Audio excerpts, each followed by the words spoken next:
মধ্যপ্রাচ্যে সংঘর্ষ ক্রমশ তীব্র হচ্ছে। 200টি ফাইটার জেট নিয়ে ইরানের ওপর হামলা চালালো ইসরায়েল। ইরানের মেহরাবাদে যুদ্ধ বিমান ঘাঁটিতে ইসরায়েলের হামলা। ইসরায়েলের হামলায় ইরানের মোট 104 জনের মৃত্যু হয়েছে, আহত হয়েছেন 376 জন। পাল্টা ড্রোন হামলা ইরানের। তেল আভিভে পরপর বিস্ফোরণ। ইসরায়েলের ওপর 150টি ড্রোন হামলা ইরানের। ইরানের হামলায় ইসরায়েলের 2 বাসিন্দার মৃত্যু হয়েছে, আহতের সংখ্যা 83। ইসরায়েল ইরান সংঘর্ষে চাপ বাড়ছে নয়াদিল্লির ওপর। পেহেলগাঁওয়ের পর আগাগোড়া ভারতের পাশে দাঁড়িয়েছিল ইসরায়েল। আর অন্যদিকে ভারতের তেলের চাহিদার বড় অংশ মেটায় ইরান। দুদেশের সংঘর্ষের ফলে আন্তর্জাতিক বাজারে বেড়েছে অপরিশোধিত তেলের দাম। সংঘর্ষের ধাক্কা ভারতীয় মুদ্রায়। ডলারের তুলনায় টাকার দাম নিম্নমুখী। গতকাল মধ্যপ্রাচ্যে এই সংঘর্ষের ধাক্কায় টালমাটাল ছিল ভারতীয় শেয়ার বাজার।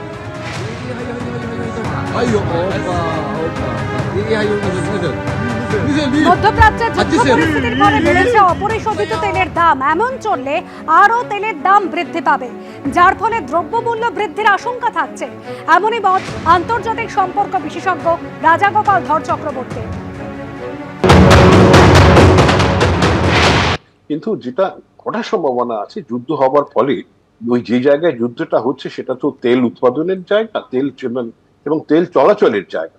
হ্যাঁ, স্টেট অফ হরমুজ যেটা দিয়ে সব তেল যায় পারস্য উপসাগরের নিচে। আচ্ছা, আমাদের যে দুধবাহী তেলবাহী জাহাজ যেগুলো আছে সেখানে দিক দিয়ে আসবে, সেগুলো আটকে যাওয়ার সম্ভাবনা আছে।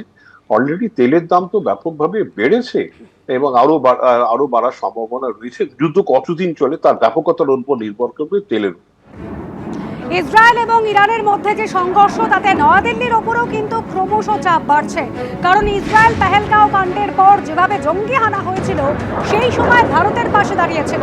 আর ইরানের সঙ্গে ভারতের একটা দীর্ঘ বাণিজ্যিক সম্পর্ক রয়েছে। তেলের বড় একটা অংশ আসে ইরান থেকে। আর দুদেশের মধ্যেই সংঘর্ষের ফলে আন্তর্জাতিক বাজারেও ক্রমশ অপরিশোধিত তেলের দাম বাড়ছে, যার ফলে ভারতের ওপরও চাপ বাড়ছে।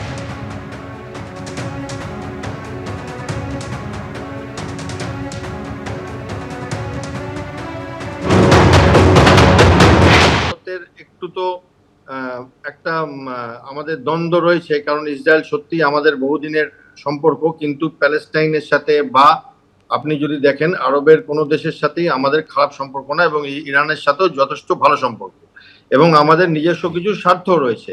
আমরা ইরানের থেকে তেল নিই, আমাদের একখানা ওখানে পোর্ট গড়বার কথা আছে, এবং আমাদের কিছু অল্টারনেট সি রুট তৈরি করছি আমরা, এবং এগুলো সবকটাতেই আমরা ইরানের সাথে মিলেমিশে কাজ করবার দিকে এগিয়েছি। এবার আসুন, ইসরায়েলের সাথে আমাদের টেকনোলজি ট্রান্সফার, আমাদের ড্রোনস বলুন, আমাদের অন্যান্য সিস্টেম যেগুলো আছে তাদের, এবং মিলিটারি এবং নন মিলিটারি দুটো জায়গাতেই আমরা ইসরায়েলের সাথে অনেকভাবে অনেকদিন ধরে জড়িয়ে আছি।